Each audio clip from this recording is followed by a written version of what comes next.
Hello guys, हमारे YouTube channel पर आपका स्वागत है। अगर आपको वीडियोस पसंद आ रही हैं तो प्लीज़ लाइक करें, कमेंट करें और शेयर करें।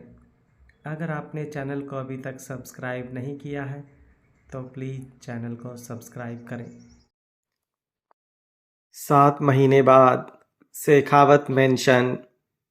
आज आरजू की गोद भराई की रस्म थी और पूरा शेखावत मेंशन बेहद खूबसूरती से सजाया गया था। हर तरफ खुशियां ही खुशियां बिखरी हुई थी और हर किसी का चेहरा बेहद खिला हुआ था। लेकिन अपने कमरे में बेड पर बैठी आरजू रो रही थी।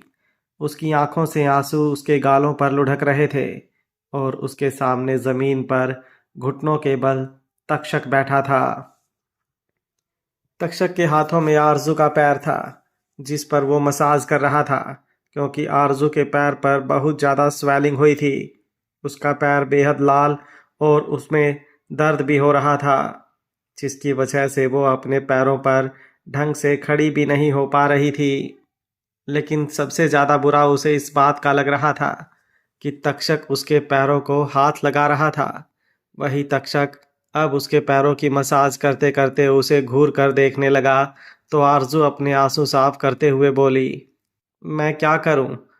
अपने आप रोना आ जाता है, मेरी क्या गलती है इसमें?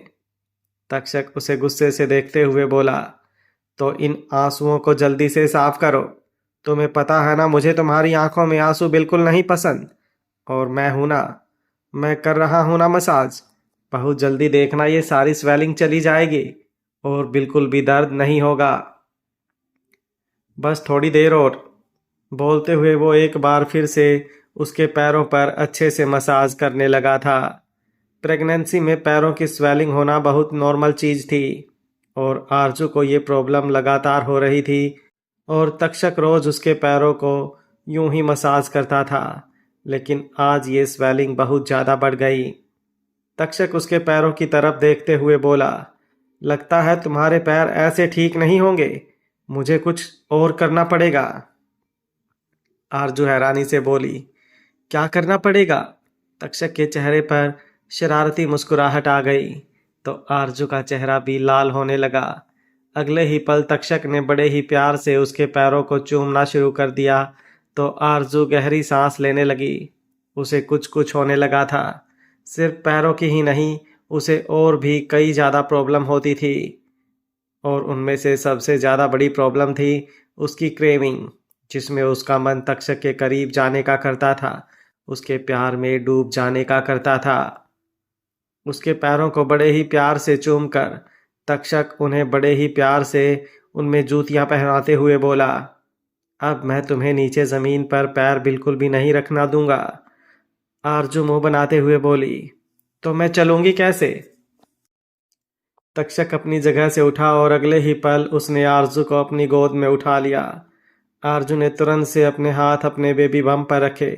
ट्विंस बेबी होने की वजह से उसका बेबी बम काफ़ी बड़ा था। उसका एक हाथ अपने बेबी बम पर था और दूसरा हाथ तक्षक के कंधे पर।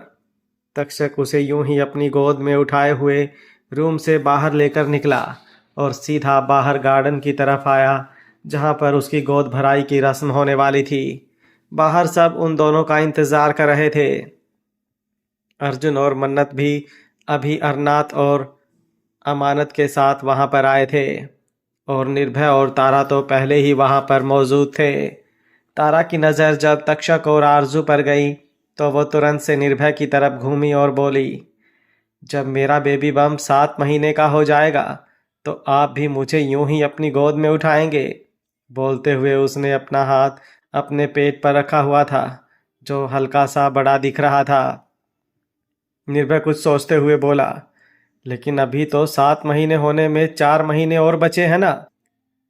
अभी तो सिर्फ 3 महीने हुए हैं, तो तुम अभी से ही ये सोच रही हो? तारा खींचते हुए बोली, मैंने और कुछ नहीं पूछा आपसे, जो पूछा है बस वो बताइए।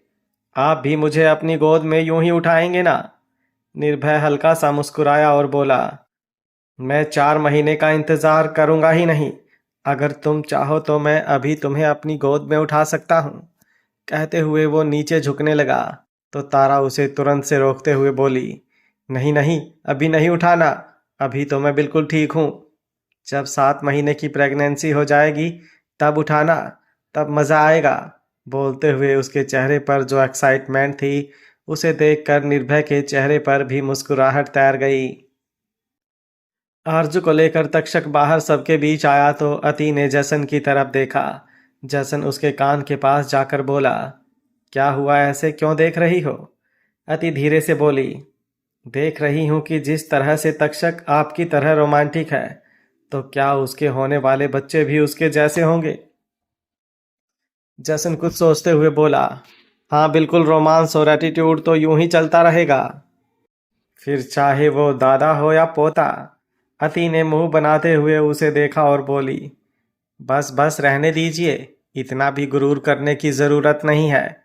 जाइए, जाकर पहले गिफ्ट लेकर आइए, होने वाली माँ और होने वाली दादी के लिए। जसन हैरानी से बोला, दादी के लिए क्यों? अति ने उसे घूर कर देखा और बोली, ओह हेलो, अगर मैं नहीं होती ना तो कुछ भी नहीं होता, अकेले होते आप। जाइए, जाकर मेरे लिए भी गिफ्ट लेकर आइए। जसन मुंह बनाते हुए बोला, अजीब जबरदस्ती है। अति ने उसके कंधे पर अपना हाथ रखा और हल्का सा उसके सीने पर लाकर उसके सीने को सहलाते हुए बोली, ये जबरदस्ती तो ऐसे ही होती रहेगी जसन जी। बोलते हुए उसकी आवाज़ अब काफ़ी सेडक्टिव हो गई। तो जसन ने अपने आसपास देखा और वो भी थोड़े सेडक्टिव वॉइस में बोला, गिफ्ट देने का प्रोग्राम बाद में हो सकता है क्या? फिलहाल कुछ और देने का मन कर रहा है। अति की आंखें बड़ी हो गई। वो झट से जसन से अलग हुई और बोली, बस बस, चुप चुप, रस्म करने दीजिए। बोलकर वो तुरंत से आगे की तरफ चली गई जहां पर आरजू के मॉम डैड खड़े थे, जो अब काफ़ी ज़्यादा हद तक सही हो चुके थे। अति ने तारा को भी बुलाया तो सबसे पहले तारा ने आरजू की गोद भराई की रस्म की शुरुआत की और उसके बाद बाकी सब ने। मन्नत ने भी आरजू को बहुत सारी दुआएं और तोहफे दिए। सब कुछ अच्छे से होने के बाद सब ने लंच एंजॉय किया और मेहमानों के जाने के बाद आरजू को एक बार फिर से अपनी गोद में उठाकर तक्षक अपने रूम में ले आया। उसकी प्रेगनेंसी की न्यूज़ सुनने के बाद ही अति ने तक्षक और आरजू दोनों का रूम नीचे शिफ्ट करवा दिया था। अति किचन की तरफ जा रही थी कि तक्षक अपने रूम से बाहर निकलकर उसके पास आया और अति को रोकते हुए बोला, बेबी डॉल। उसकी आवाज़ सुनकर अति ने पलटकर उसकी तरफ देखा। तक्षक बिल्कुल उसके सामने आकर खड़ा हुआ। इस वक्त उसका चेहरा परेशानी से भरा हुआ था। उसे देखते हुए अति के चेहरे पर भी परेशानी झलकने लगी। वो तुरंत उससे पूछते हुए बोली, क्या हुआ, तुम इतने परेशान क्यों हो? तक्षक परेशान होते हुए बोला, आरजू को छोले भटूरे खाने हैं। अति हैरानी से बोली, छोले भटूरे इस वक्त? तक्षक ने अपना सर हाँ में हिलाया और बोला, हाँ, और उसने कहा है कि अगर नहीं खिलाए तो मुझे अपने साथ नहीं सोने देगी। उसकी बात सुनकर अति को हंसी आ गई। उसने तक्षक के गाल पर अपना हाथ रखा और बोली, ठीक है, तुम जाओ, मैं अभी थोड़ी देर में बनवा कर भिजवाती हूँ। तक्षक का चेहरा तुरंत से खिल गया। वो जल्दी से अपने कमरे में गया और जैसे ही वो अपने कमरे में आया, आरजू को देखते हुए वो हैरान रह गया, क्योंकि आरजू सो चुकी थी। अभी कुछ देर पहले तक्षक खुद उसे सोने के लिए कह रहा था, क्योंकि गोद भराई की रस्म में वो बहुत ज़्यादा थक गई होगी, लेकिन आरजू उसकी बात नहीं मान रही थी और अब वो बिना उसके कहे ही सो चुकी थी। उसने जाकर आरजू पर ब्लैंकेट डाला और लाइट बंद कर दी। तभी आरजू ने अपनी आंखें खोली और अपनी जगह पर उठकर बैठ गई। वो लाइट ऑन करते हुए बोली, आप दिन में मुझे सुलाने की कोशिश क्यों कर रहे हैं मिस्टर ड्रीम? मुझे नहीं सोना। और मेरी आइसक्रीम कहाँ है? आप मेरी आइसक्रीम क्यों नहीं लेकर आए? तक्षक उसे हैरानी से देखते हुए बोला, स्नोफ्लेक, तुमने आइसक्रीम नहीं मांगी थी, तुमने छोले भटूरे मांगे थे। अब ये मत कहना कि तुमने आइसक्रीम मांगी थी। आरजू मुंह बनाते हुए बोली, आपके कहने का मतलब क्या है कि मैं झूठ बोल रही हूँ? मैंने आपसे आइसक्रीम नहीं मांगी, छोले भटूरे मांगे थे। झूठे तो आप हैं मिस्टर ड्रीम। मैंने तो सिर्फ आपसे आइसक्रीम मांगी थी, वो भी स्ट्रॉबेरी फ्लेवर, और आप तो मुझे अपनी कड़वी कड़वी बातों का फ्लेवर दे रहे हैं। चाहिए मुझे आपसे बात ही नहीं करनी। तक्षक तुरंत कुछ बोलने को हुआ, लेकिन तभी दरवाज़ा नॉक हुआ और आरजू और तक्षक ने दरवाजे की तरफ देखा। सामने अति अपने हाथों में ट्रे लिए खड़ी थी। वो मुस्कुराते हुए आरजू के सामने आकर बैठी तो ट्रे की तरफ देखते हुए आरजू की आंखें बड़ी हो गईं। सामने ट्रे में गोलगप्पे रखे थे। उन्हें देखते ही आरजू के मुंह में पानी आने लगा। आरजू तुरंत तक्षक की तरफ देखते हुए बोली, आपसे अच्छी तो बेबी डॉल है। देखिए मुझे मेरे फेवरेट गोलगप्पे बनाकर खिला रही हैं, और आपसे तो आइसक्रीम भी नहीं खिलाई गई। तक्षक ने हैरानी से अति की तरफ देखा। वो उसे छोले भटूरे बनाकर लाने के लिए बोल कर आया था, क्योंकि आरजू ने छोले भटूरे मांगे थे। लेकिन कमरे में आते ही आरजू खुद पलट गई और अति तो उनसे भी 2 कदम आगे निकली। उसने तो छोले भटूरे भी नहीं बनाए और आइसक्रीम भी नहीं लाई। वो तो आउट ऑफ सिलेबस गोलगप्पे लेकर आई थी। लेकिन फिर वो सोच रहा था कि गोलगप्पे ही सही, कम से कम आरजू शांत तो हुई। आरजू के एक्सप्रेशन देखकर अति ने जल्दी से उसे गोलगप्पे खिलाने शुरू किए। जब आरजू ने अच्छे से गोलगप्पे खा लिए तो अति चली गई। अब आरजू तक्षक की तरफ देखते हुए बोली, जाइए आप जाकर अपना काम कीजिए और मुझे सोने दीजिए। सारा दिन मुझे परेशान करते रहते हैं। बोलकर उसने लाइट बंद कर दी और चुपचाप सो गई। तक्षक उसे देखते हुए बोला, ये सही है। प्रेगनेंसी में इतने ठाठ होते हैं तो हम मर्दों ने क्या बिगाड़ा है। हमें भी प्रेग्नेंट होने का मौका दो। बोलकर वो भी अपनी बात पर हंसा और रूम से बाहर चला गया। करीबन 2 महीने बाद तक्षक ने अति के फ़ोन पर फ़ोन किया और उसे जल्द अपने रूम में आने के लिए कहा। रूम में बेड पर लेटी हुई आरजू दर्द से करहा रही थी और गुस्से से तक्षक को देख रही थी। तक्षक उसे देखते हुए बोला, बताओ ना स्नोफ्लेक, क्या सच में तुम्हें पेन हो रहा है या फेक पेन अलर्ट है? बताओ बताओ। आरजू ने खींचते हुए उसे देखा और जोर से उसके हाथ पर अपना पैर मारा और चिल्लाते हुए बोली, बेबी डॉल। उसी वक्त अति भागते हुए दरवाजे पर आई। उसने जब आरजू का ये हाल देखा तो तक्षक को गुस्से से घूरते हुए उसके पास आई और बोली, ये क्या कर रहे हो तुम? आरजू को इतना दर्द हो रहा है और तुम चुपचाप बैठे हो। जल्दी से इसे हॉस्पिटल लेकर चलो। तक्षक मुंह बनाते हुए बोला, पिछले 1 महीने से हम रोज हॉस्पिटल जा रहे हैं, लेकिन बेबीज नहीं होते, तो क्या आज होंगे? अति ने उसकी बात सुनकर अपने माथे पर अपना हाथ मारा और गुस्से से बोली, अगर हॉस्पिटल चलोगे तो ही बेबीज होंगे, घर बैठे रहने से थोड़ा हो जाएंगे। अति की बात सुनकर तक्षक ने आरजू की तरफ देखा, जिसके चेहरे पर आज अलग ही दर्द नजर आ रहा था। उसने तुरंत से आरजू को अपनी गोद में उठाया और शेखावत मैंसन से बाहर की तरफ लेकर आया। ड्राइवर गाड़ी में बैठा और गाड़ी तुरंत हॉस्पिटल के लिए निकल गई। पीछे बैठी आरजू गुस्से से तक्षक को देखते हुए बोली, मैं आपको छोड़ूंगी नहीं। एक बार बेबीज आ जाएं, उसके बाद देखना आपका क्या हाल करूंगी मिस्टर ड्रीम। आप बहुत परेशान कर रहे हैं ना मुझे। बोलते हुए वो दर्द से भी चिल्ला रही थी और उसे यूं दर्द में देखकर अब तक्षक को सच में डर लगने लगा था। City hospital. आरजू को डॉक्टर डिलीवरी के लिए अंदर लेकर जा चुके थे और बाहर वेटिंग हॉल में तक्षक, जसन, अति, अर्जुन, मन्नत, तारा और निर्भय सभी इधर उधर टहल रहे थे। प्राची दोनों बच्चों के साथ ठाकुर मैंशन में ही थी। वो उन दोनों बच्चों की तरफ बड़ी ही गहरी नज़रों से देख रही थी। वहीं हॉस्पिटल में तक्षक अति की तरफ देखते हुए बोला, इससे ज़्यादा इंतज़ार मैं नहीं कर सकता। बेबी डॉल प्लीज़ मुझे अंदर जाने दो। अति तक्षक को घूरते हुए बोली, ऐसे तुम अंदर नहीं जा सकते हो। तक्षक तुम्हें यही इंतज़ार करना होगा। वैसे भी आरजू की प्रेगनेंसी को लेकर बहुत सारी कॉम्प्लिकेशंस थी। अब डॉक्टर के लिए सिचुएशन और ज़्यादा कॉम्प्लिकेटेड मत करो। तक्षक झल्लाते हुए बोला, मैं किसी को कुछ नहीं कहने वाला। यहाँ पर भी तो खुद पर कंट्रोल कर रहा हूँ ना, वहाँ पर भी पूरा कंट्रोल करूँगा। किसी को बिल्कुल डिस्टर्ब नहीं करूँगा। प्लीज़ बेबी डॉल, अब इससे ज़्यादा मैं खुद को नहीं रोक सकता। बोलकर वो तुरंत अंदर डिलीवरी एरिया में चला गया। डॉक्टर ने जैसे ही उसे देखा, डॉक्टर की आंखें बड़ी हो गईं। वो तुरंत से बोली, प्लीज मिस्टर शेखावत, आप फिलहाल बाहर जाइए। आपकी बीवी की हालत पहले ही बहुत ज़्यादा क्रिटिकल हो रही है, इसे और ज़्यादा कॉम्प्लिकेटेड मत कीजिए। लेकिन डॉक्टर की बात सुनते सुनते ही तक्षक आरजू के पास आ गया था और उसने आरजू की हालत देखते हुए अपनी आंखें कस कर बंद कर ली और आरजू का हाथ अपने हाथ में थाम लिया था। वो अपनी आंखें बंद किए डॉक्टर से बोला, प्लीज़ डॉक्टर, आप अपना काम कीजिए। अगर आपसे नहीं होता तो मैं अभी अपनी वाइफ को यहाँ से ले जाऊँगा, लेकिन अब मैं यहाँ से नहीं जाऊँगा। मैं मेरी स्नोफ्लेक को अकेला नहीं छोड़ सकता।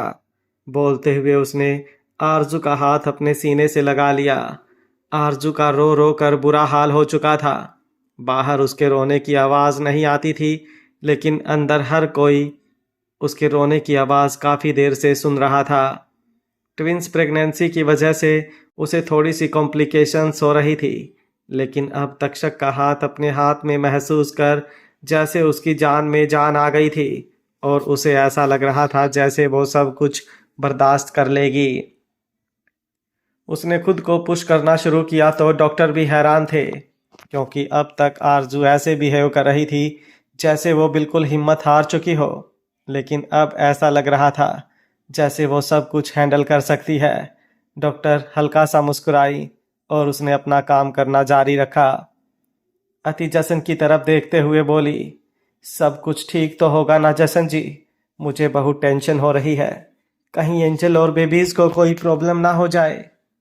जसन ने उसकी पीठ पर अपना हाथ रखकर उसे अपने सीने से लगाया और बोला, कुछ नहीं होगा बेबी डॉल, कुछ भी गलत नहीं होगा, सब कुछ बिल्कुल ठीक होगा।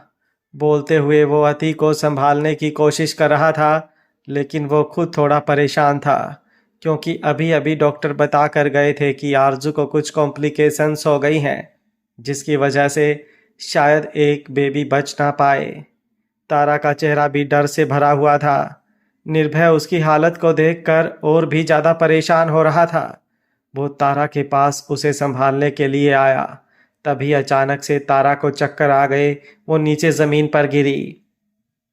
वहीं दूसरी तरफ ठाकुर मेंशन, प्राची अभी भी उन बच्चों की तरफ देख रही थी और उसके दिमाग में बहुत कुछ चल रहा था। तभी वो अपनी जगह से उठी और उन बच्चों को देखते हुए एक अलग ही मुस्कुराहट के साथ उन बच्चों को लेकर वहां से बाहर निकली और गाड़ी में बैठकर ठाकुर मैंसन से निकल गई। करीबन 25 साल बाद होटल हयात। एक शानदार गाड़ी आकर उस होटल के पार्किंग एरिया में आकर रुकी और उस गाड़ी में से एक बेहद हैंडसम और अट्रैक्टिव लड़का बाहर निकला, जिसकी उम्र तकरीबन 26 साल होगी और हाइट तकरीबन 6 फुट 1 इंच। जैसे ही वो लड़का उस गाड़ी से बाहर निकला, उसका फ़ोन वाइब्रेट हुआ। उसने अपने हाथ में पकड़ा हुआ फ़ोन अनलॉक किया, जिस पर एक मैसेज था, प्लीज़ आज तो घर जल्दी आ जाना, मैं तुम्हारा इंतज़ार करूँगी। उस मैसेज को देखते हुए वो लड़का हल्का सा मुस्कुराया और अपना फ़ोन वापस अपनी पॉकेट में डाल लिया। वो लड़का अंदर की तरफ आया, जहाँ पर एक पार्टी चल रही थी, शायद या किसी प्रोजेक्ट की सक्सेस पार्टी थी। वहीं दूसरी तरफ मनसाबाई का कोठा। दोपहर का वक्त। पूरा कोठा इतना ज़्यादा शांत था कि कोई कह नहीं सकता था कि यहाँ पर कोई इंसान भी रहता है। दिन के वक्त यहाँ पर इसी तरह सन्नाटा छाया रहता था, लेकिन रात को यहाँ पर रंग बिरंगी लाइटों के साथ रंग बिरंगे लोग भी आते हैं, जिनमें से कोई अपनी जिस्म की भूख शांत करने के लिए आता था तो कोई अपने दिमाग का वहशीपन निकालने के लिए आता था। ऊपर छत पर बैठी कुछ लड़कियां आपस में बातें कर रही थी। तभी तकरीबन 21 साल की एक लड़की मुस्कुराती हुई वहां पर आई और आकर उनके बीचों बीच बैठ गई। बेहद खूबसूरत वो लड़की और उससे भी खूबसूरत उस लड़की की मुस्कुराहट थी, बिल्कुल चीनी जैसी, और वैसा ही मीठा उस लड़की का नाम था मीठी। मीठी को देखते ही वो लड़कियां हल्का सा मुस्कुराई और उनमें से एक लड़की मीठी को देखते हुए बोली, दीदी, आप हमेशा मुस्कुराती रहती हैं। क्या आप सच में यहाँ रहकर खुश हैं? उस लड़की का सवाल सुनकर मीठी हंसी और बोली, क्यों, मैं क्यों दुखी होंगी? मुझे कौन सा दुख रहा है? मैं तो खुश हूँ। बोलते हुए मीठी के चेहरे पर हल्का सा गुरूर और हल्की हल्की सी मुस्कुराहट भी थी। वो लड़की एक बार फिर से बोली, मुस्कुराती तो हम सब भी हैं, लेकिन हम अंदर ही अंदर जानती हैं कि हम कितना दुखी हैं। लेकिन आपको देखकर ऐसा बिल्कुल नहीं लगता कि आप दुखी हैं। आपको दर्द नहीं होता? रोज रात को जब भी हमारे साथ वो सब गंदा गंदा होता। उस लड़की की बात पूरी होती उससे पहले ही मीठी बोली, कौन सा दर्द? कैसा दर्द? दर्द जिस्मों को होता है, और हमारे जिस्म जिस्म नहीं, एक चीज़ है जिनका इस्तेमाल होता है, और चीज़ें जैसे मर्जी इस्तेमाल की जाएं उन्हें फ़र्क नहीं पड़ता। तभी एक लड़की अचानक से बोली, दीदी, आप इस कोठे पर कब और कैसे आईं? और क्या आप लोगों के साथ भी इन लोगों ने ज़बरदस्ती की थी जैसे हमारे साथ की? हमें तो बहुत दर्द होता है दीदी, जब रात को हमें किसी जानवर की तरह नोचा जाता है। आप कैसे हंसकर वो सब बर्दाश्त कर लेती हैं? अब मीठी एक बार फिर से हंसी और बोली, तुम्हारा पहले सवाल का जवाब तो मेरे पास नहीं है, लेकिन दूसरे सवाल का जवाब ये है कि तुम चाहकर भी अपनी किस्मत नहीं बदल सकती, लेकिन इस दर्द को कम कर सकती हो। आइंदा जब कोई कस्टमर आए तो उसके सामने रोना मत, बल्कि उसे खुश करने की कोशिश करना। तुम्हें दर्द बिल्कुल नहीं होगा। हम वैश्य हैं, और वैश्यों को दर्द नहीं होता। उन्हें बस सामने वाले को खुश करना होता है, भले फिर अपने जिस्म को खुद क्यों ना नोचना पड़े। तभी वहां पर एक आदमी कमल आया और मीठी को देखते हुए बोला, नीचे मनसा बाई बुला रही है तुझे। एक होटल में जाना है, जा जल्दी से तैयार हो जा। कमल की बात सुनकर मीठी हंसते हुए अपनी जगह से उठी और वहां से जाने लगी। जिस लड़की ने पहले सवाल पूछा था, वो लड़की एक बार फिर से मीठी को जाते देखकर बोली, आपने मेरे पहले सवाल का जवाब क्यों नहीं दिया दीदी? क्या आप यहाँ पर जबरदस्ती लाई गई थी, या फिर आप खुद यहाँ पर आई? आप इस गंदे काम को करने के लिए कैसे मान गई? मीठी ने पलटकर अब उस लड़की की तरफ नहीं देखा और बेहद दर्द भरी हंसी हंसकर बोली, जब लोग इश्क करते हैं तो अपने इश्क को खुदा बना देते हैं, और मेरे इश्क ने मुझे तवायफ बना दिया। मेहरबानी, मेहरबानी उसकी, जिसने जीते जी मुझे लाश बना दिया। बोलकर वो लड़की तुरंत वहां से निकल गई। मीठी मंशाबाई के सामने आकर खड़ी हुई। मंशाबाई ने हंसते हुए उसे देखा और बोली, बिजली आज तो बाहर होटल में बिजली गिराने जा रही है। मीठी मंशाबाई की बात सुनकर हंसी और बोली, पहले ये बताओ इस बिजली को करंट कितना मिलेगा? मंशाबाई हंसकर बोली, हिसाब कभी नहीं भूलती तू। चल, आज तुझे 20% दूंगी, और कस्टमर खुश हुआ तो 25%। मीठी हंसी और बोली, ये बिजली किसी कस्टमर के पास जाए और कस्टमर की बत्ती ना जले, ऐसा हो सकता है क्या? करंट आप बेशक से मुझे 20% दे देना, हक का लूंगी, लेकिन लेकर रहूंगी। मंसाबाई बोली, अच्छा अच्छा ठीक है, जा जल्दी से जाकर तैयार हो जा, और अच्छे से तैयार होकर जाना। मीठी ने सामने लगे आईने में खुद को देखा और बोली, अगर काजल भी लगा लिया तो खूबसूरती जल जाएगी। छोड़िए, आग पहले ही बहुत लगा रखी है मैंने। बोलकर वो मुस्कुराई और वहां से अपने रूम की तरफ चली गई। कमल मंशाबाई की तरफ देखते हुए बोला, इस लड़की में कुछ तो अलग है। 1 साल से इस कोठे में है, लेकिन आज भी सबसे ज्यादा डिमांड इसकी है। मंशा हंसी और बोली, तभी तो इस लड़की के नखरे बर्दाश्त करती हूं मैं। एक दिन इससे खूब कमाऊंगी मैं। मुंबई शहर से लगभग 15 किलोमीटर दूर एक गांव में एक मंडप सजा हुआ था, जिसमें एक 20 साल की लड़की घूंघट ओढ़कर बैठी थी। उसके साथ ही बैठा था एक आदमी जिसकी उम्र तकरीबन 45 साल थी। पंडित जी ने जैसे ही कहा, शादी संपन्न हुई। वो आदमी मनोज अपनी जगह से उठा और उस लड़की का हाथ पकड़कर उसे भी एक झटके से ऊपर खड़ा कर दिया।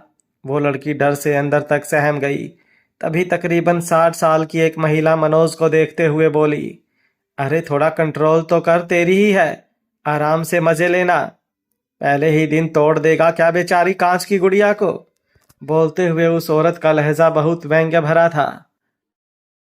गहनों से लदी हुई उस औरत के चेहरे पर बेहद जहर झलक रहा था। मनोज उस लड़की की तरफ देखते हुए बोला, अब तो शादी हुई है इस गुड़िया से मेरी, अब इसे तोड़ूं या फिर मरोड़ूं, क्या ही फर्क पड़ता है। बोलकर उस लड़की को लगभग खींचते हुए अंदर की तरफ ले गया। वो औरत हंसी। तभी उसने सामने की तरफ देखा जहां गांव के कुछ आदमी और औरत खड़े थे। वो उन सब की तरफ देखते हुए बोली, जाओ जाकर हमारे पंडाल घर में खाना खाओ, आज तुम सब लोगों को तुम्हारी औकात से भी ज्यादा बड़ी दावत पर बुलाया। उसके कहने पर वो सभी आदमी औरत अपने हाथ जोड़ते हुए वहां से चले गए। वहीं अंदर कमरे में मनोज उस लड़की को खींचते हुए लेकर आया और अंदर लाते ही उसने उस लड़की को बेड पर पटक दिया। उस लड़की की आंखों से बहते हुए आंसू गर्दन तक लुढ़क रहे थे। तभी उस कमरे का दरवाज़ा एक बार और खुला और एक तकरीबन 27-28 साल की लड़की अंदर आई, जिसने इस वक्त ब्लैक कलर की साड़ी पहनी हुई थी। मनोज उस लड़की माला की तरफ देखते हुए बोला, अब तू यहाँ पर क्यों आई है। माला ने मनोज के सीने पर अपना हाथ रखा और बोली, अब तो तुम्हारी दूसरी शादी हो गई, मैं तुम्हें कहाँ ही पसंद आऊंगी, लेकिन तुम्हें नहीं लगता कि इसकी शुरुआत करने से पहले एक बार तुम्हें मेरे साथ खुद को गर्म कर लेना चाहिए। मनोज बेशर्मी से मुस्कुराया और बोला, ये बात भी गलत नहीं है, ये साली कितनी ही जवान क्यों ना हो, लेकिन तेरा मज़ा तो अलग है। मनोज की बात सुनकर माला ने अपनी साड़ी का पल्लू नीचे गिरा दिया और अपनी छाती को थोड़ा सा आगे की तरफ करते हुए बोली, तो ले ले मजा। जैसे ही उसने अपनी साड़ी हटाई, मनोज की नज़र उसके सीने पर टिक गई और उसने तुरंत लपक कर उसे बुरी तरह से काटना शुरू कर दिया। अगले ही पल माला की चीखें वहां पर निकलने लगी। उसकी वो दर्दनाक चीखें सुनते हुए बेड पर बैठी हुई प्यारी बुरी तरह से कांप रही थी। मनोज माला को खींचते हुए उस कमरे से बाहर लेकर गया और सीधा माला के कमरे में लेकर आया, जहां पर उसे बेड पर पटक कर किसी जानवर की तरह मनोज उस पर हावी हो गया और दूसरे कमरे में बेड पर बैठी प्याली को माला की चीखें यहां तक सुनाई दे रही थी। मुंबई, शेखावत इंडस्ट्रीज। लिफ्ट का दरवाज़ा खुला और एक शख्स बाहर निकलकर तेज कदमों के साथ अपने कैबिन की तरफ बढ़ गया। वो शख्स दिखने में तकरीबन 25 साल का था और हाइट 6 फुट 2 इंच, रंग गेहुआ और हल्की बियर्ड के साथ गहरी काली आंखें और होठ थोड़े ड्राई और थोड़े डार्क, जिन्हें देखने से साफ पता चल रहा था कि शायद उस शख्स को स्मोक करने की आदत है। अपने राइट ईयर में एक ब्लैक कलर का स्टड पहने वो शख्स बहुत ही ज़्यादा अट्रैक्टिव लग रहा था। जैसे ही वो शख्स अपने कैबिन में आया और अपनी चेयर पर बैठा, उसने सामने टेबल पर रखा हुआ अपना लैपटॉप ऑन किया और उस पर अपना काम करने लगा। कुछ देर बाद कैबिन का दरवाज़ा नॉक हुआ तो उस शख्स ने दरवाजे की तरफ देखे बिना ही कम इन कहा और एक लड़का अंदर आया, जो शायद सामने चेयर पर बैठे शख्स का पर्सनल असिस्टेंट था। उसने अपने हाथों में पकड़ी हुई फाइल को खोला और एक के बाद एक लगभग से 3-4 मीटिंग्स के शेड्यूल उस शख्स को बताए, लेकिन उस शख्स ने जवाब में कुछ नहीं कहा, बस चुपचाप अपने पर्सनल असिस्टेंट साहिल की बात सुनता रहा। आखिर में उसने अपनी 2 उंगलियों को हिलाकर साहिल को जाने का इशारा किया तो साहिल चुपचाप वहां से चला गया। कुछ देर बाद वो शख्स अपने कैबिन से बाहर निकला तो बाहर खड़ा साहिल तेज कदमों के साथ उसके पीछे पीछे चलने लगा। उस शख्स के हाथों में एक जलती हुई सिगरेट थी, जिसमें से धुआं पीछे की तरफ जा रहा था, जो साहिल के चेहरे पर भी लग रहा था। लेकिन साहिल को शायद इन सब चीज़ों की आदत थी। वो शख्स लिफ्ट के अंदर चला गया, लेकिन साहिल उस लिफ्ट के अंदर ना जाकर दूसरी लिफ्ट से नीचे गया और उस शख्स के नीचे पहुंचने से पहले ही साहिल नीचे पहुंचा और तेज कदमों से उस शख्स की गाड़ी के पास जाकर पहले ही दरवाज़ा खोलकर खड़ा हो गया। वो शख्स अपनी गाड़ी में ड्राइविंग सीट पर बैठा और वहां से निकल गया। उस शख्स के जाने के बाद साहिल ने एक राहत की सांस ली और बोला, थैंक गॉड, आज मुझसे कोई गलती नहीं हुई। तभी उसका फ़ोन वाइब्रेट हुआ। उसने तुरंत से फ़ोन चेक किया तो उस पर एक मैसेज था, पेनल्टी ऑफ 2 लाख रुपीज़। उस मैसेज को पढ़कर साहिल की आंखें हैरत में फैल गईं।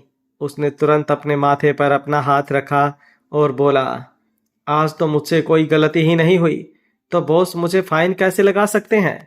तभी उसका ध्यान अपने माथे पर रखे हुए अपने ही हाथ पर गया जिसमें उसने ग्लव्स नहीं पहने हुए थे।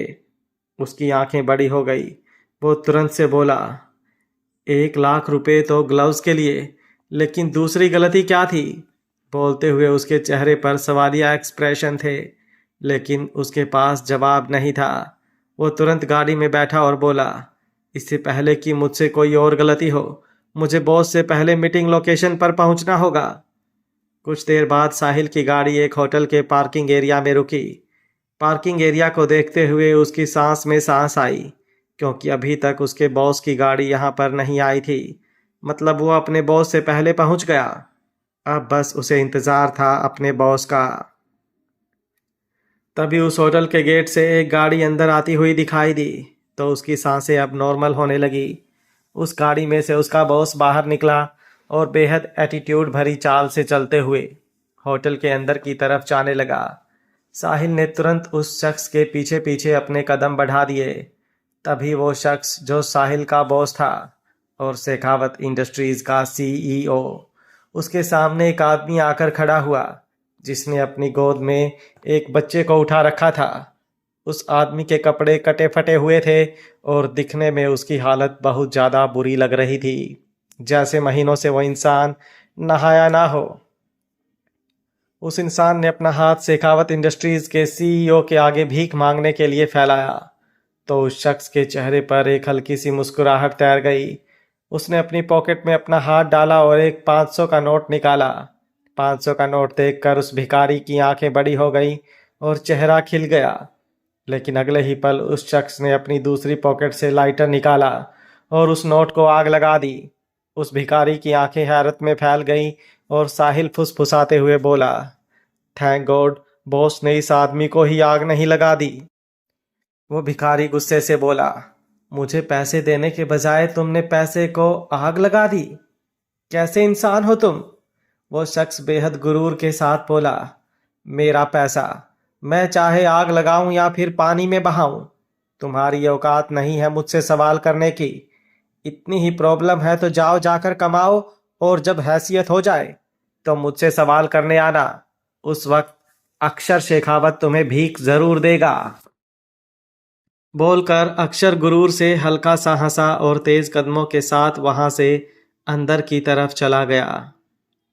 साहिल भी उसके पीछे पीछे चलने लगा, लेकिन फिर उस भिखारी के पास रुककर बोला, अबे पागल इंसान, किसने कहा था अक्षर शेखावत से भीख मांगने को। भीख देने के लिए दिल होना चाहिए, लेकिन अक्षर शेखावत के पास दिल नहीं है, दिमाग है, इसलिए उन्होंने सलाह दी है। तो जाकर कमाओ, पागल कहीं के। बोलकर साहिल भी तेज कदमों के साथ होटल के अंदर की तरफ चला गया।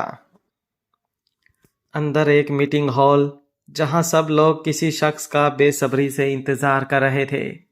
एक शख्स गुस्से से जलते हुए बोला, अगर अक्षर शेखावत मीटिंग में नहीं आएगा तो क्या मीटिंग स्टार्ट नहीं होगी। तभी दरवाजे की तरफ से आवाज आई, नहीं होगी, बिल्कुल नहीं होगी। लेकिन अगर अब तुमने जुबान खोली तो तुम इस मीटिंग से बाहर जरूर होंगे। बोलते हुए अक्षर अंदर की तरफ आया और उस शख्स की तरफ देखा जिसका नाम अभिमन्यु शेरगिल था। अभिमन्यु गुस्से से बोला, अच्छा, तो तुम मुझे इस मीटिंग से बाहर निकाल सकते हो। चैलेंज करता हूं मैं, निकाल कर दिखाओ। बोलते हुए अभिमन्यु अपनी जगह से खड़ा हो गया।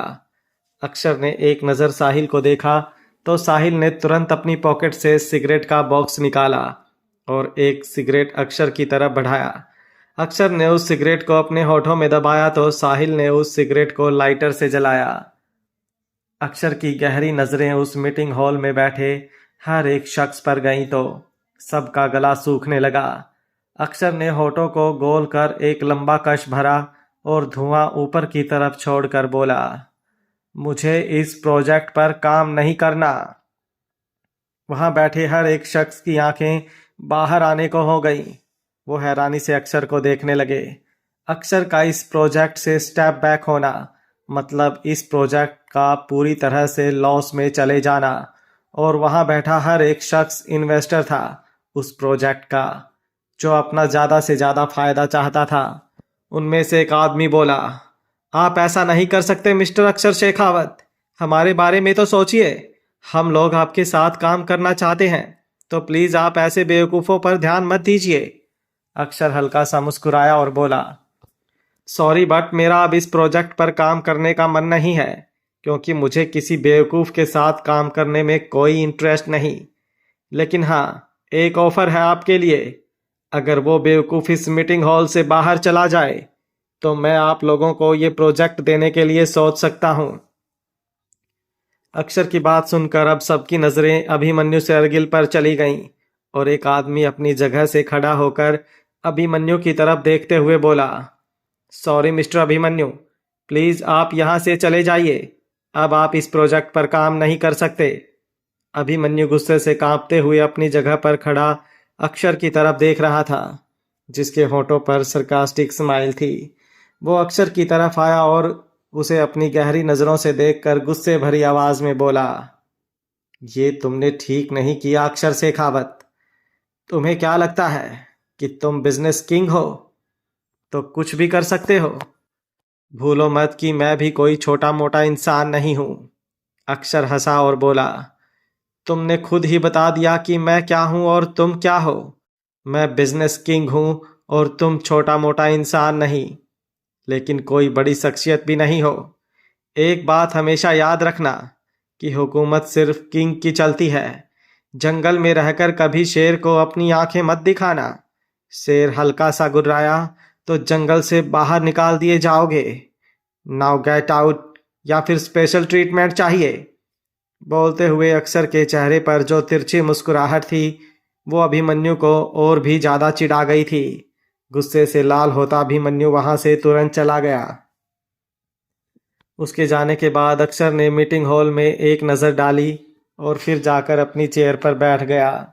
मुंबई से कुछ ही दूर प्याली डर से कांपती हुई अपनी जगह पर बैठी थी। दोपहर से रात हो चुकी थी, लेकिन अभी तक मनोज वापस कमरे में नहीं आया था। लेकिन तभी अचानक कमरे का दरवाज़ा खुला और शराब से टुन मनोज कमरे के अंदर आया। प्याली पहले ही हद से ज़्यादा डरी सहमी हुई थी, लेकिन अब जैसे ही मनोज गालियां देते हुए अंदर आया, उसका डर और भी ज़्यादा बढ़ गया। मनोज ने आकर उसके चेहरे से घूंघट हटाया और उसके ऊपर झुका। प्याली ने तुरंत से खुद को पीछे किया और बोली, प्लीज़ प्लीज़ आज की रात आप मुझे छोड़ दीजिए। उसकी इतनी बात सुनते ही मनोज का चेहरा गुस्से से कांपने लगा और अगले ही पल उसने एक जोरदार थप्पड़ प्याली के चेहरे पर जड़ दिया। प्याली की दर्द से चीख निकल गई। वो रोते हुए बोली, मैं आपके आगे हाथ जोड़ती हूँ, प्लीज़ मुझे मत मारिए, मुझे छोड़ दीजिए, बस आज की रात छोड़ दीजिए। कल से मैं वही करूँगी जो आप कहेंगे। वो गिड़गिड़ाते हुए बोल रही थी, लेकिन उसका गिड़गिड़ाना सुनकर मनोज पिघल नहीं रहा था, बल्कि उसका चेहरा और भी ज़्यादा गुस्से से लाल होता जा रहा था। उसने प्याली के सिर के पीछे अपना हाथ रखा और उसके बालों को खींचते हुए बोला, साली नखरे तो ऐसे दिखा रही है जैसे कच्ची कली हो। तीसरी शादी है ये तेरी। अगर मेरे सामने नखरे किए तो जान ले लूँगा और लाश को भी इतना दर्द दूंगा कि मरने पर भी पछताएगी। बोलते हुए उसने प्याली को बेड से नीचे खींच लिया था। प्याली को बहुत ज़्यादा दर्द हो रहा था। मनोज ने उसके बालों को कसकर खींचा हुआ था, जिसकी वजह से उसका रोना और भी ज़्यादा तेज हो गया। उसका रोना और ज़्यादा तेज होते देखकर मनोज ने एक झटके से प्याली को छोड़ा और अगले ही पल अपनी बेल्ट निकालकर उसे बेल्ट से मारने लगा। हर एक वार के साथ प्याली की दर्द भरी चीख उस कमरे में गूंज रही थी, लेकिन मनोज को तो जैसे कोई फर्क ही नहीं पड़ रहा था। वो लगातार उसे तब तक मारता रहा जब तक प्याली का गोरा बदन बिल्कुल लाल और नीला नहीं हो गया। दर्द से करहाती हुई प्याली की जान निकल रही थी। मनोज ने बेल्ट को नीचे फेंका और नीचे जमीन पर गिरी हुई प्याली को बालों से खींचकर ऊपर उठाया और बेड पर पटक दिया। इसके बाद तुरंत मनोज ने अपने कपड़े उतारे और प्याली के ऊपर झुक गया। अगले ही पल प्याली की दर्द भरी चीख निकली और उसके आंसू उसकी आंखों में ही कहीं जम गए। वो बिल्कुल पत्थर हो गई और बेहोश होने लगी। मनोज गुस्से से उसे देखते हुए बोला, अगर अपनी आंखें बंद की तो जान से मार दूंगा। आंखें नहीं बंद होनी चाहिए। प्याली बिल्कुल बेजान होकर बोली, अब तो जान ही ले लीजिए। वैसे भी जानवरों की दुनिया में जिया नहीं जाएगा मुझसे। उसके मुंह से अपने लिए जानवर सुनकर मनोज का वहशीपन और भी ज्यादा बढ़ गया और वो किसी जानवर को भी पीछे छोड़ते हुए प्याली को और भी ज्यादा दर्द देने लगा। लेकिन अब प्याली भी बिल्कुल बेजान हो चुकी थी। उसकी आंखें खुली थी लेकिन उसमें आंसू नहीं आ रहे थे। उसे दर्द बेइंतहा हो रहा था लेकिन वो दर्द से चीख नहीं रही थी। उसे यूं देखकर भी मनोज को चैन नहीं मिला तो वो उसके ऊपर से हटा और टेबल पर रखा हुआ अपना फोन उठाकर बोला, मुझे जानवर कहा ना तूने, अब देख मैं तेरे साथ क्या करता हूँ। बोलते हुए उसने अपने फोन से किसी को फोन किया और कुछ कहा तो प्याली की आंखें बड़ी हो गईं। वो दर्द में तड़पते हुए अपनी जगह से उठी और अपनी गुस्से भरी नजरों से मनोज को देखने लगी। मनोज उसे देखते हुए बोला, तेरी इतनी हिम्मत जो मुझे आंखें दिखाए। बोलकर उसने एक जोरदार थप्पड़ प्याली को मारना चाहा लेकिन अगले ही पल एक तेज धारदार चाकू मनोज के पेट से आर पार हो गया। मनोज की आंखों की पुतलियां बाहर तक निकल गईं और प्याली ने अपने कांपते हुए हाथों से वो चाकू मनोज के पेट से बाहर निकाला और नीचे जमीन पर फेंक दिया। दर्द से तड़पते हुए मनोज नीचे जमीन पर गिरा और प्याली ने जल्दी से अपने कपड़ों को संभाला और कमरे से बाहर निकलकर हवेली के पीछे की तरफ भागने लगी। माला, जो मनोज की पहली पत्नी थी, वो हवेली के पीछे वाले दरवाजे पर किसी शख्स की बाहों में खड़ी थी। उसने जब प्याली को भागते हुए देखा तो जोर से चिल्लाई। किसी का चिल्लाना सुनकर प्याली ने अपने कदम और भी तेज कर दिए और देखते ही देखते वो हवेली से बाहर निकलकर सड़क पर दौड़ने लगी। कुछ ही देर में वो हाईवे पर दौड़ रही थी और लगभग से 10-15 आदमी अपने हाथों में हथियार लिए उसके पीछे पीछे उसे पकड़ने के लिए भाग रहे थे। वहीं दूसरी तरफ अक्षर गाड़ी की बैक सीट पर बैठा था और ड्राइवर गाड़ी ड्राइव कर रहा था। प्याली लगातार सड़क पर दौड़े जा रही थी और उसके पीछे पीछे दौड़ने वाले आदमी भी कम स्पीड में नहीं थे। बस वो प्याली से कुछ ही दूरी पर थे। तभी प्याली को सामने सड़क पर एक गाड़ी उसकी तरफ आती हुई नजर आई। उसके चेहरे पर उम्मीद की एक किरण खिल गई। वो और भी ज्यादा तेजी से उस गाड़ी की तरफ दौड़ने लगी लेकिन अचानक ही वो जोर से नीचे सड़क पर गिरी। एक झटके से सामने से आती हुई गाड़ी की ब्रेक लगी। पीछे की सीट पर बैठा हुआ अक्षर गुस्से से बोला, गाड़ी क्यों रोकी? ड्राइवर डर कर कांपती हुई आवाज में बोला, सर सामने वो एक लड़की नीचे सड़क पर गिरी हुई है। अक्षर ने बिना उस लड़की की तरफ देखे कहा, सड़क पर तो ना जाने कितने ही गिरे हुए मिलेंगे, तो सबको उठाकर क्या मेरी गाड़ी में बैठाओगे? जैसे ही अक्षर ने कहा, ड्राइवर ने तुरंत गाड़ी स्टार्ट की और गाड़ी वहां से निकल गई।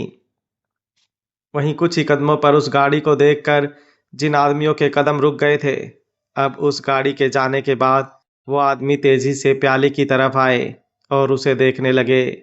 दर्द से तड़पती हुई प्याली सड़क पर गिरी हुई थी और उनके सामने अपने हाथ जोड़कर रहम की भीख मांग रही थी। वो गिड़गिड़ाते हुए बोली, प्लीज प्लीज मुझे छोड़ दो, मुझे जाने दो, मुझे मेरी। अभी वो बोल ही रही थी कि एक आदमी उसके ऊपर झुका और उसके मुंह पर एक जोरदार थप्पड़ जड़ दिया। प्याली की दर्द भरी चीख एक बार फिर से उस पूरे एरिया में गूंज गई।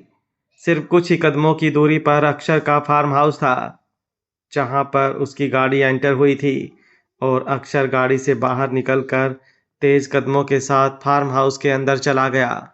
ड्राइवर ने गाड़ी साइड लगाई और गाड़ी से बाहर निकलकर अपने क्वार्टर एरिया में चला गया। National group of college.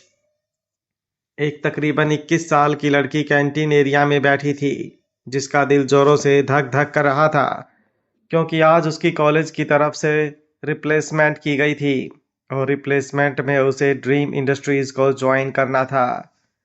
Dream industries के बारे में सोचते ही उसके रोंगटे खड़े हो रहे थे। सामने बैठी एक लड़की, जिसका नाम कशिश था, उसने उस लड़की के हाथ पर अपना हाथ रखा और बोली, क्यों इतनी टेंशन ले रही है?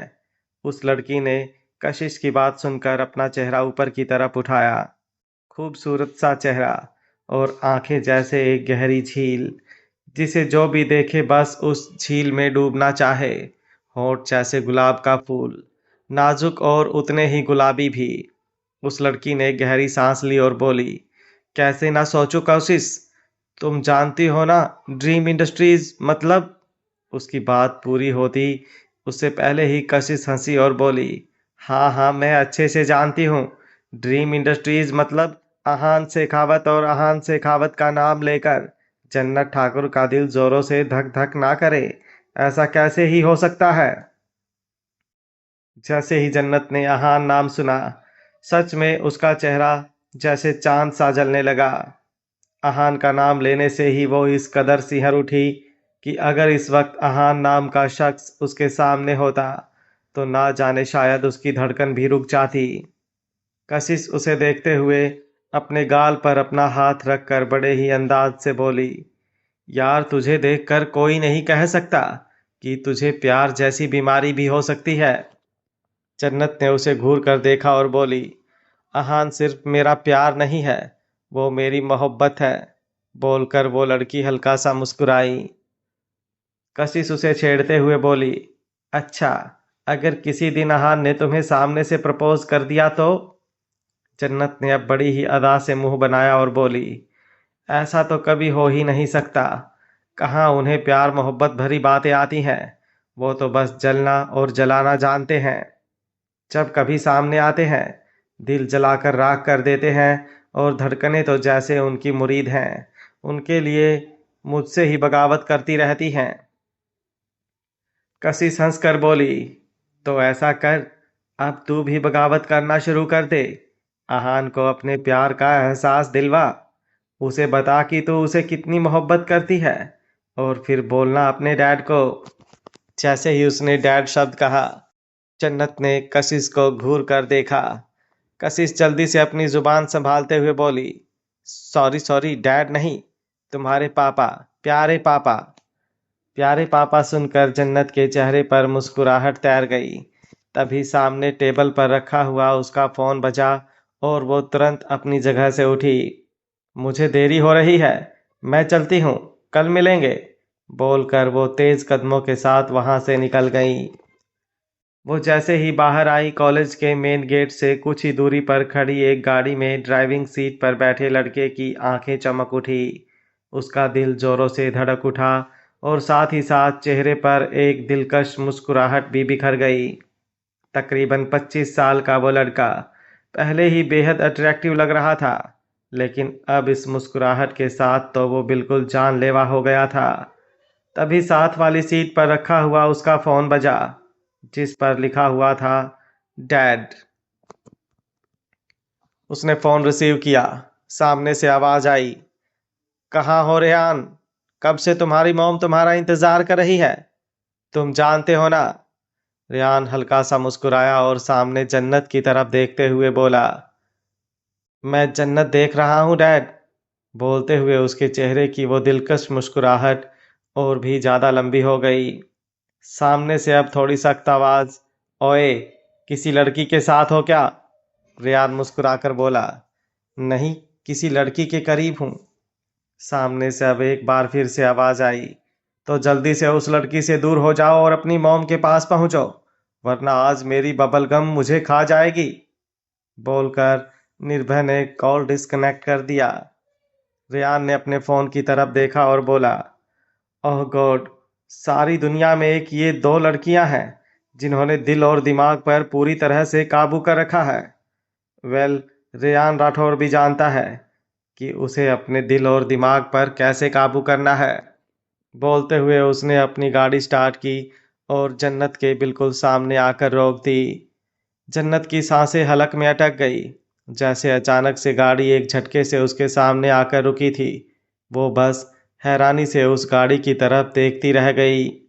रेयान ने गाड़ी का विंडो नीचे किया और एक्सप्रेशन लेस होकर जन्नत की तरफ देखते हुए बोला, मैं ड्रॉप कर दूं?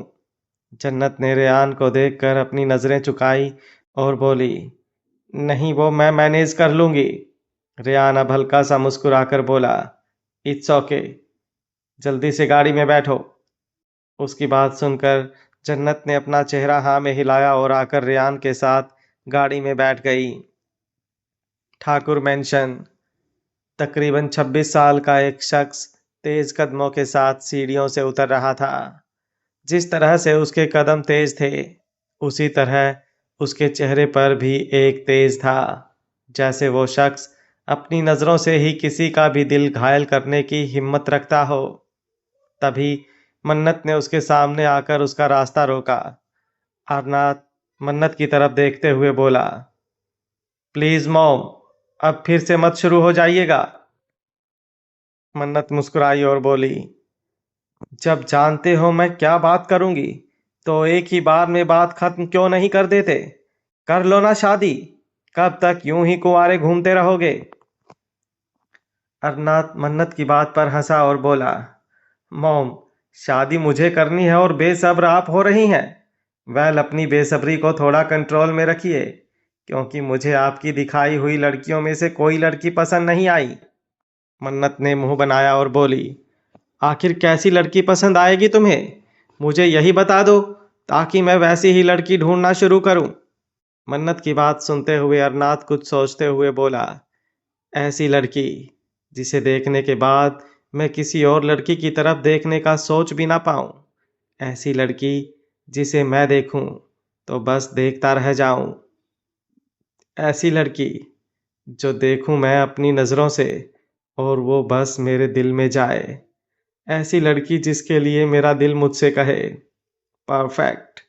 बोलते हुए वो मुस्कुराया और जल्दी से मन्नत के पास आकर उसके गाल पर हल्का सा किस करके बोला, जस्ट लाइक यू। बोलकर वो तुरंत वहां से निकल गया और मन्नत बस उसे जाते देखती रह गई।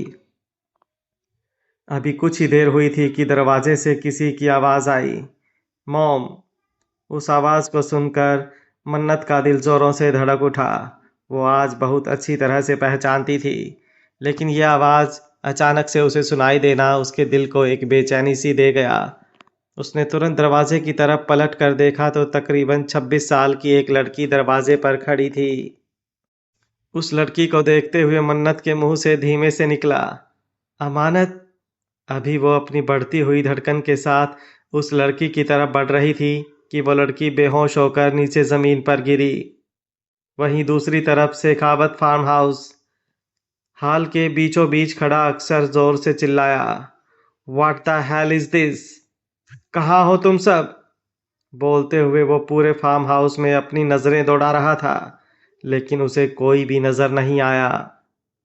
तो वो तेज कदमों के साथ बाहर की तरफ आया, जहां गार्डन था। उसने देखा कि सभी सर्वेंट एक जगह पर घेरा बनाकर खड़े थे। वो गुस्से से उन सब की तरफ आया और गुस्से से बोला, ये सब क्या हो रहा है यहाँ पर? तुम लोगों को कोई काम नहीं करना क्या? नहीं करना तो चुपचाप दफा हो जाओ यहाँ से, मुझे तुम लोगों की ज़रूरत भी नहीं। बोलते हुए उसकी नज़र सामने की तरफ गई, जहाँ सर्वेंट का घेरा टूट चुका था और वो सभी लोग एक तरफ हो गए थे। और अब अक्षर के सामने थी प्याली, जो नीचे ज़मीन पर बेजान बेहोश पड़ी थी। अक्षर की नज़रें ज़मीन पर गिरी हुई प्याली पर थी, जिसकी हालत बहुत ही ज़्यादा गंभीर थी। प्याली को गुस्से से देखते हुए अक्षर जोर से चिल्लाया, ये लड़की कौन है और ये यहाँ कैसे आई? तुम में से कौन इसे यहाँ पर लेकर आया? उसकी वो चिल्लाने की आवाज़ सुनकर सभी सर्वेंट अपनी जगह पर खड़े कांपने लगे। उनमें से एक आगे आकर खड़ा हुआ और बोला, मालिक, माफ़ कीजिए, लेकिन हम खुद नहीं जानते कि ये लड़की कौन है और यहाँ कैसे आई। रात को मेन गेट भी बंद था और दीवार से कूद कर आना हमें नहीं लगता कि इस लड़की के लिए मुमकिन होगा। इसकी हालत देखकर लगता तो। अभी वो सर्वेंट बोल ही रहा था कि अक्सर फिर से गुस्से से चिल्लाया, कोई जी रहा है या मर रहा है, इससे मुझे कोई मतलब नहीं। मुझे ये बताओ, ये लड़की यहाँ पर आई कैसे? एक बार फिर से उसका चिल्लाना सुनकर अब उस नौकर ने अपना चेहरा झुका लिया।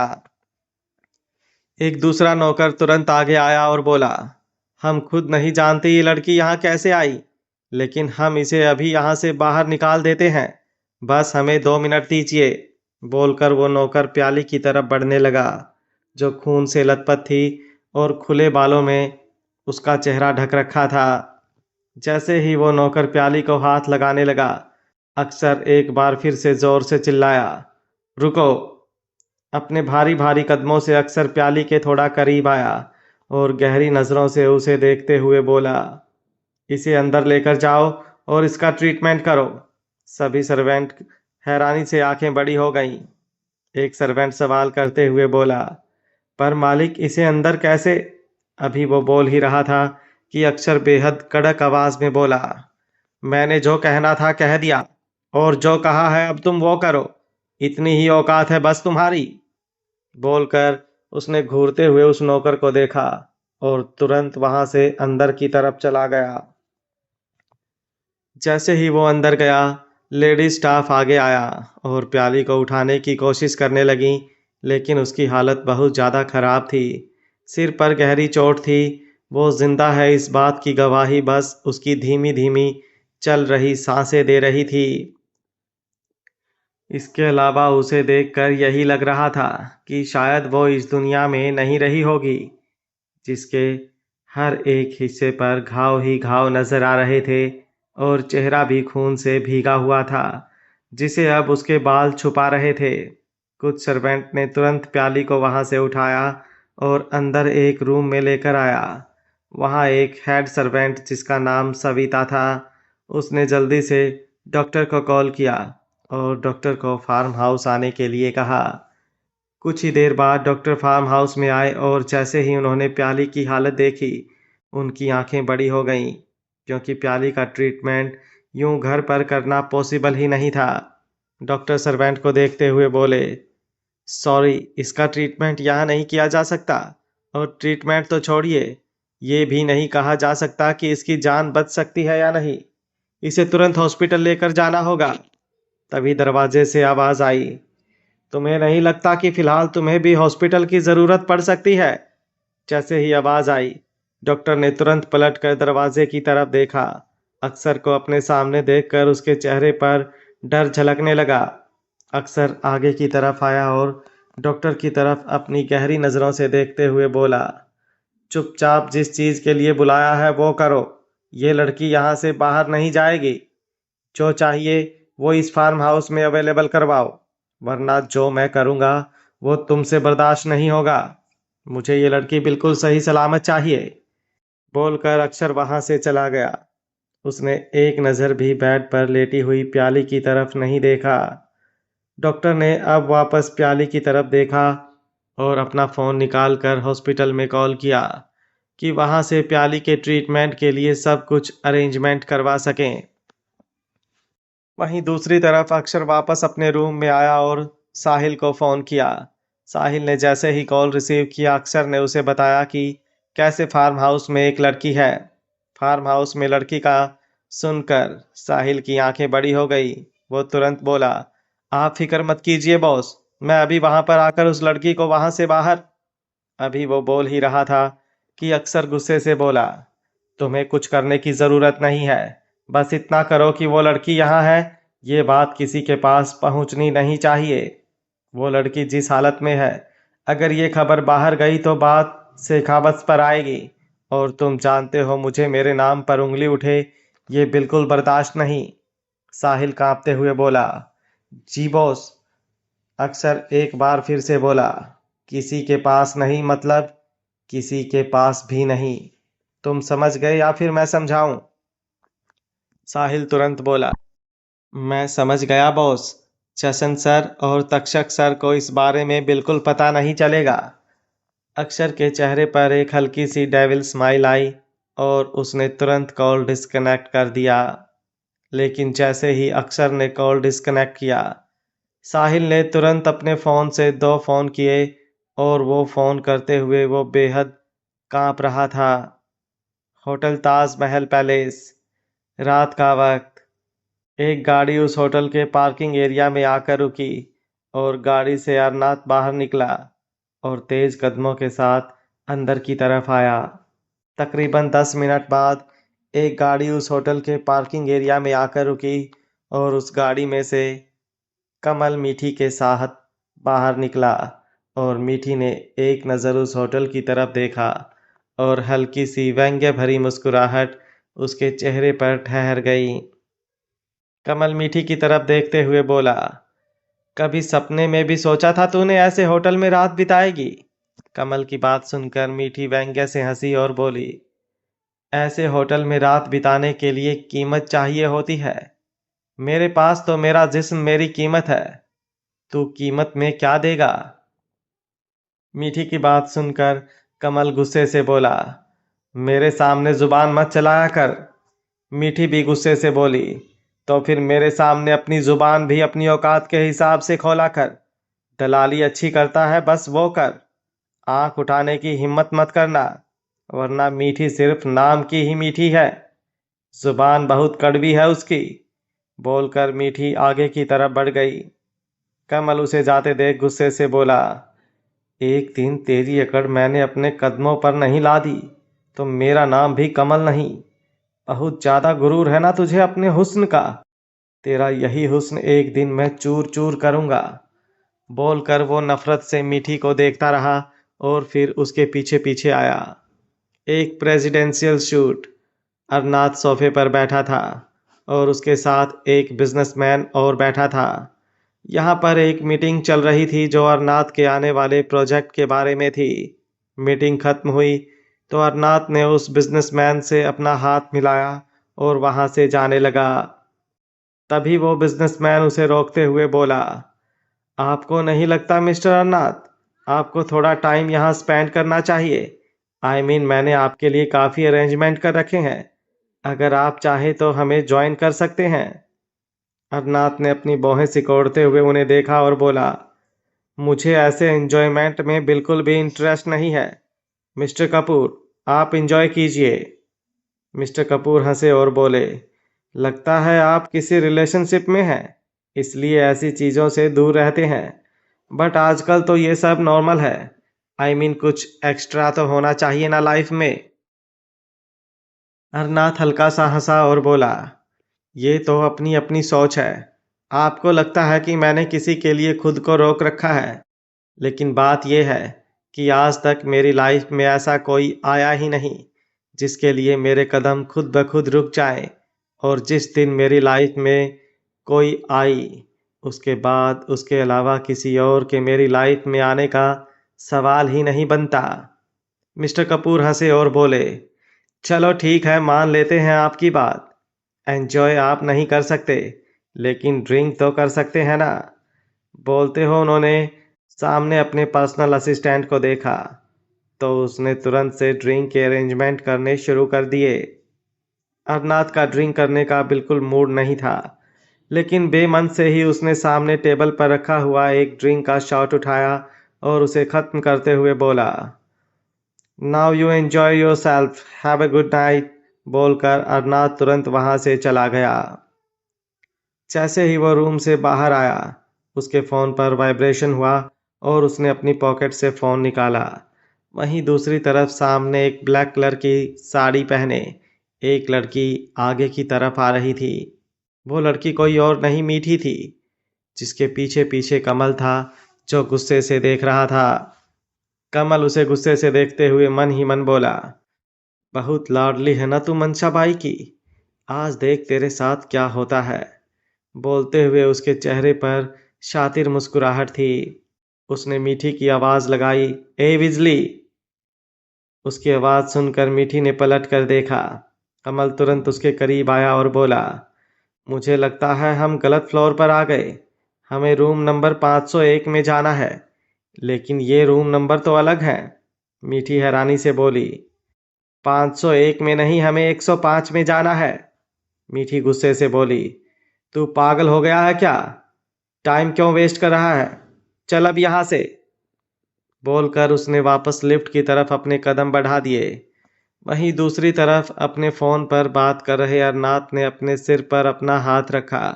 उसका सर चकराने लगा था। उसके साथ ही खड़े उसके पर्सनल असिस्टेंट पर्व ने उससे पूछा, आप ठीक तो है ना बॉस? अरनाथ बिना परव की तरफ देखकर बोला, ऐसा करो तुम जाओ यहाँ से, मैं चला जाऊंगा। पारो हैरानी से बोला, are you sure sir? Harnaaz ने अपना सर हाँ में हिलाया, पर वहां से चला गया। अरनाथ ने अपने फ़ोन से नीचे रिसेप्शन पर फ़ोन किया और लिफ्ट की तरफ बढ़ गया, लेकिन नीचे ना जाकर वो ऊपर 5th फ्लोर पर गया, जो कि होटल का लास्ट फ्लोर था। जैसे फ्लोर पर आया उसने सामने देखा रूम नंबर 501 और वो रूम के अंदर चला गया। जब भी अरनाथ इस होटल में आता था तब उसके लिए यही रूम बुक किया जाता था और आज भी ये रूम उसके लिए बुक था कि अगर अरनाथ यहाँ रुकना चाहे तो रुक सकता है। उसका फिलहाल यहाँ रुकने का मन नहीं था, लेकिन अब उसका सर दर्द हो रहा था तो वो यहाँ पर आ गया। वहीं दूसरी तरफ जैसे ही दरवाज़ा खुला, कमरे में इधर उधर नज़र दौड़ा रही मीठी की नज़र अब अरनाथ पर टिक गई और एक पल के लिए वो उसे देखती रह गई। वहीं अरनाथ ने मीठी की तरफ देखा, उसे बहुत धुंधला धुंधला नजर आ रहा था। उसने अपने कदम मीठी की तरफ बढ़ाए, लेकिन उसके लड़खड़ाते हुए कदमों को देखकर मीठी हंसी और बोली, साहब इतनी भी नहीं पीनी चाहिए कि कदम लड़खड़ाने लग जाएं। अरनाथ ने उसकी बात सुनी, लेकिन कुछ रिएक्ट नहीं किया। ऐसा लग रहा था कि वो बहुत ज़्यादा नशे में हो। मीठी भी उसकी तरफ बढ़ी और उसके सीने पर अपना हाथ रखकर बड़ी ही मदहोशी भरी नज़रों से उसे देखने लगी।